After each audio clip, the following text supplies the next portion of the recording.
Yo, so kanina, hindi na ako nag-expect na magsasabay kami ni Yas kasi gusto ko siya makasabay mo subconsciously.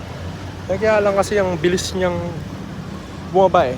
So sabi ko, sige next time na lang. Since marami pa namang araw. And nag-CR din kasi ako kaya parang napatagal ako. Hindi kami nagkasabay sa elevator.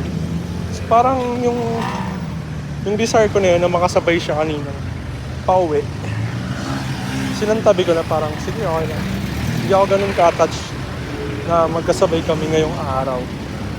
Pero alam mo, nakakatawa lang kasi parang nag-work yung universe in your favor kapag hindi mo siya ine-expect na mangyari. Kasi yung bale, nakakatawa lang pagkababa ako sa elevator,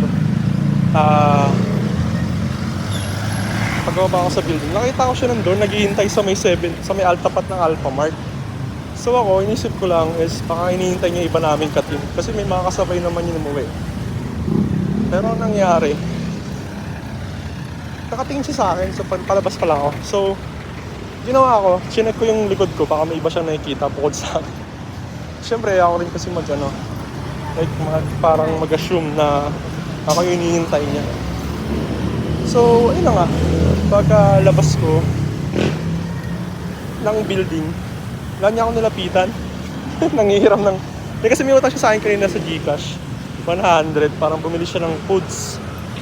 Tapos sabi niya, babayaran daw niya yung utang niya, tapos manghiram siya ulit ng another cash kasi wala siyang pamasahe. Tapos sabi ko, sige, tara, sabay na lang tayo since same way lang din naman yung jeep na sasakyan namin. So ang ending, yun, sabay na kami, kwentuhan pa punta ng Heritage. So ganun yung nangyari, parang tsikahan na hanggang sa mga baba. Like goods yung kung kailan di ko pa in-expect na magkakasabay kami.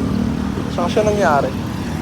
Parang minsan i-reward ni universe yung mga ganong sitwasyon kapag hindi ka attach sa kung paano siya mangyayari. Kasi the moment na nirelease ko yung parang expectation ko dapat na maging ganito, ganyan yung kakalabasan, saka siya nangyari.